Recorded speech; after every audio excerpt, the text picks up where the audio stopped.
Amen. Bwana Yesu asifiwe. Nawasalimu tena kwa jina la Yesu katika siku ya leo.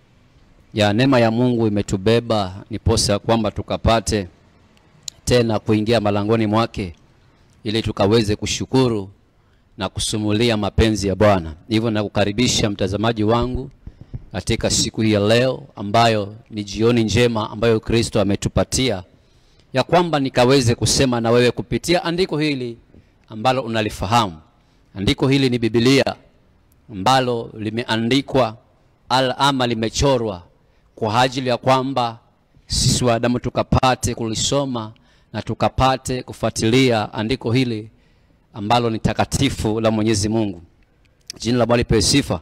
So nataka nikukaribishe mtazamaji wangu popote pale ulipo ya kwamba ukapate kututazama katika mitandao yetu ya jamii, na Mungu wetu wa mbinguni atazidi kukubariki kadri ambavyo unatazama ama na kutusikia kwa ajili ya utukufu wa Bwana. Hivyo hatuko mahali hapa kwa ajili tu ya kuhana, bali tuko hapa kwa ajili ya ibada, kwa ajili hata ya mfalme wa Mungu, tukapate kutangaza habari za Kristo aliye Bwana Mwokozi wetu. Jina la Bwana lipewe sifa. Hivyo ni jukumu langu, ni jukumu lako ya kwamba tukapate kuelewa kiini hasa cha neno hili ama kiini hasa cha andiko la Kristo. Bwana Yesu asifiwe. Hivyo nataka nikusomee andiko hili.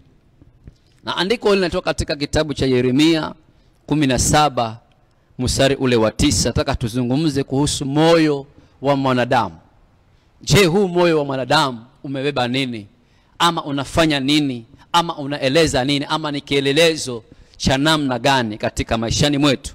Hivyo nataka nikukaribishe tukaweze kufundishana popote pale ulipo. Sijui uko mahali gani mtazamaji wangu, sijui uko sehemu gani, lakini Mungu wa mbinguni anajua mahali ulipo na moyo wako unatarajia nini na mawazo yako yanataka ifanywe katika njia namna gani.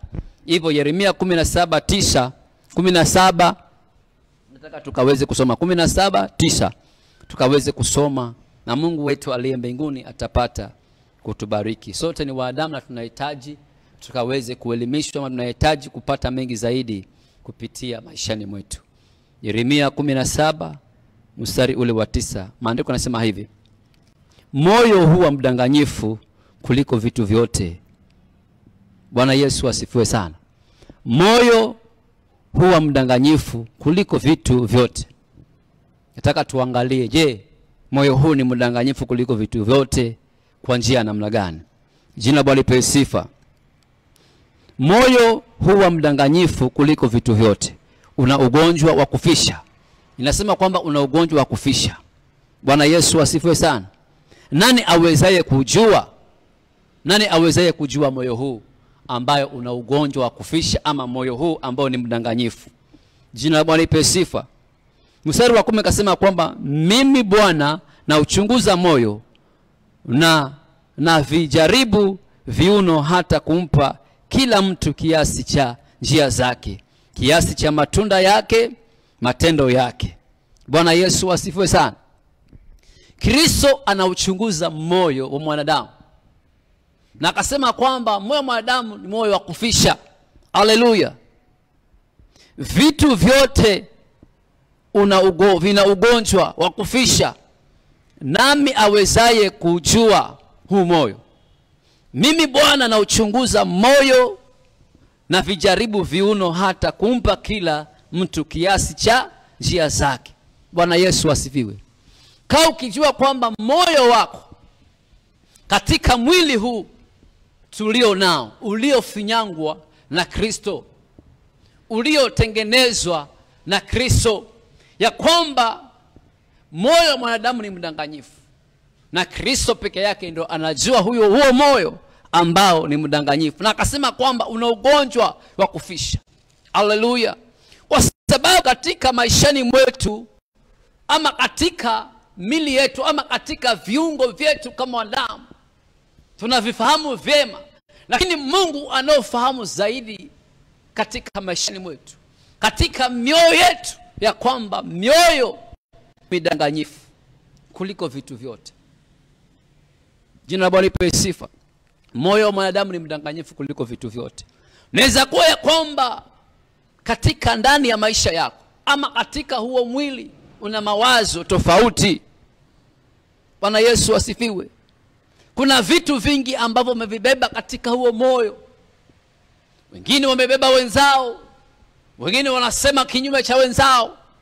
So moyo wa mwanadamu ni mdanganyifu siku zote kuliko vitu vyote, na una ugonjwa wa kufisha. Haleluya. Kwa hivyo nataka nikukumbusha kwamba kadri unavyotembea hapa duniani, kadri unavyoona vile mambo ambavyo yanavyoenda katika ulimwengu huu, jina Bwana ipe sifa, mwanadamu amebeba vitu vingi katika maishani mwake. Lakini Kristo anasema kwamba anauchunguza moyo wa mwanadamu. Tukae tukijua kwamba mioyo yetu ama maisha yetu Kristo anaichunguza.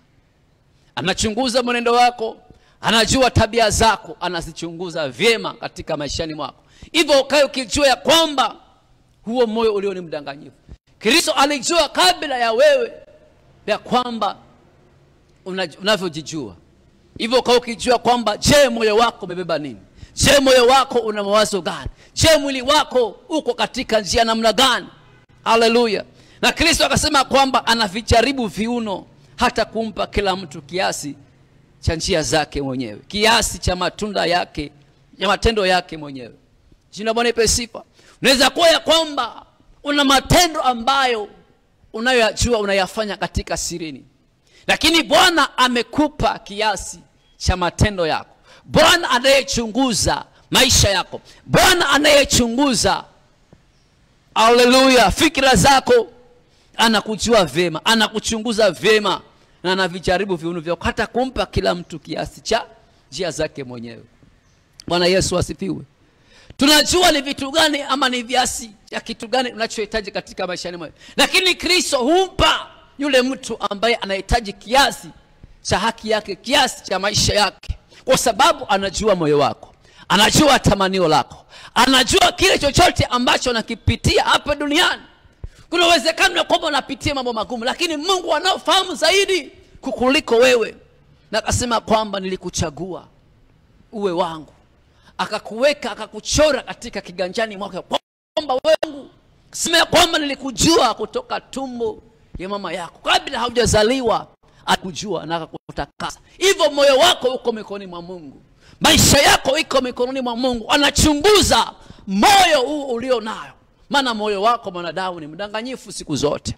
Wakati mwingine unadanganya, za kuwa kwamba kwa mahali fulani, lakini unapopigiwa simu, unapohitajika, nasema kwamba niko mahali fulani, ili chakuwa hauko mahali pale.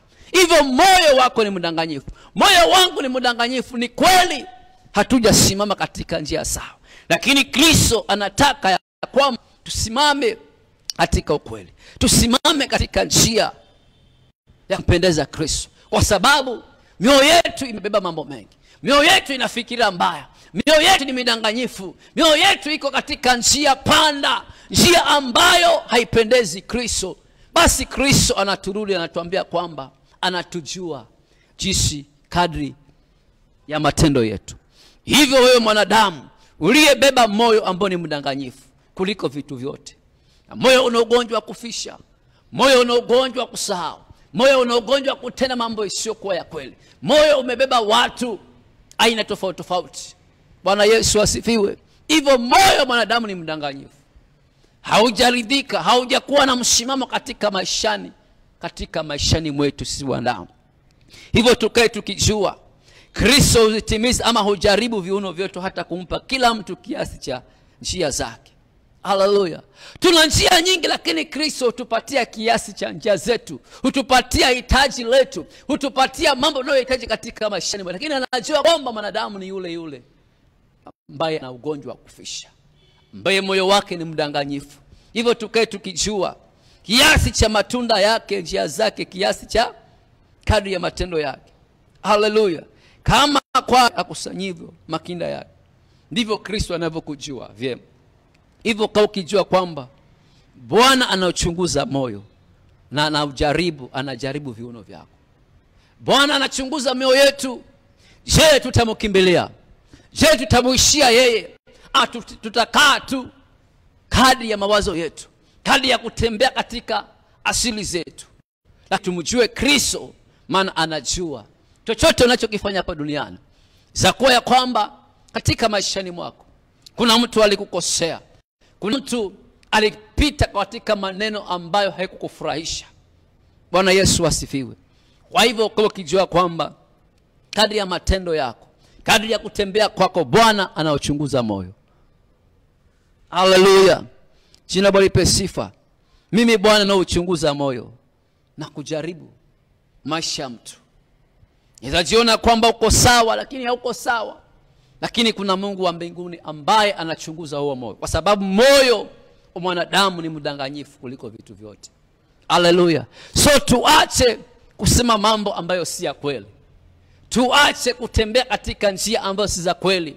Tuache hata kudanganya wengine, licha kuwa nasema kwamba uongo ndio hiyo liwaga ni shortcut ya kukufanya wewe kuwa huru. Lakini nataka nikwambia kwamba moyo huo ambao ni mdanganyifu na kupeleka katika sehemu nyingine ambayo si ya kweli.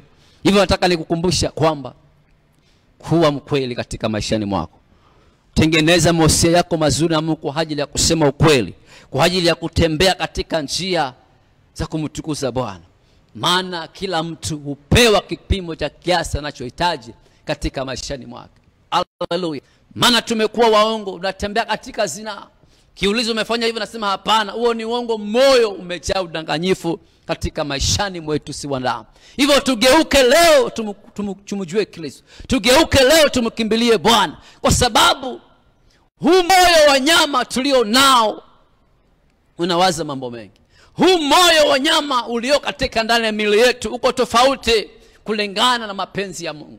Hivyo tukaweze kukaa tukitafakari na kutubu kwamba Mungu anahitaji tufanye nini katika maishani mwetu.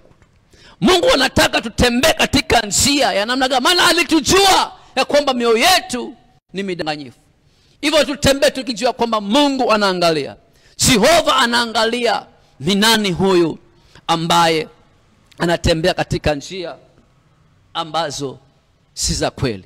Huyu ambaye moyo wake umejaa udanganyifu, huyu ambaye moyo wake umefisha, tumwambie Kristo ya kwamba asimame nasi, atuokoe, atupe nguvu mpya ya kwamba tutembee tukijua kwamba sisi ni wakosaji, na tutembee katika njia ya kutubu, tumrudie Bwana Muumba wetu, kwamba tukapate kuwa na toba katika maishani mwetu. Maana tumejaa udanganyifu, tumejaa gonjwa wa kufisha, tumejaa mambo mengi, lakini Bwana anachunguza mioyo. Wapendwa mtazamaji wangu, simama ukijua kwamba wewe ni mkosaji. Simama ukijua kwamba wewe ni mtu mdanganyifu. Simama ukijua kwamba una ugonjwa wa kufisha, ya kwamba tuelekee utukufu wa Bwana, tutembee katika matoko ya Bwana, tumuone Kristo katika maishani mwetu, na Mungu wa mbinguni atapata kutubadilisha. Hivyo simama katika njia ukijua kwamba moyo wa mwanadamu ni mdanganyifu siku zote. Hivyo tembee ukijua kwamba humlipa kila kiasi cha mwanadamu anachohitaji. So mtazamaji wangu, nataka nikuachie andiko hili. Andiko hili ni langu, ni lako, ya kwamba moyo huwa mdanganyifu kuliko vitu vyote, na una ugonjwa wa kufisha. Na ni nani awezaye kujua moyo huo? Ni Kristo peke yake aishiye milele. So Mungu wa mbinguni azidi kukupatia moyo ambao ni wa haki, moyo ambao ni msafi. Tutembee na tumuone Kristo na tupate mabadiliko kwa ajili ya utukufu wa Bwana. Mungu wa mbinguni akubariki na azidi kutenda mema kwa ajili ya kupata kunishikiza popote pale ulipo. Shalom, shalom, shalom. Amen.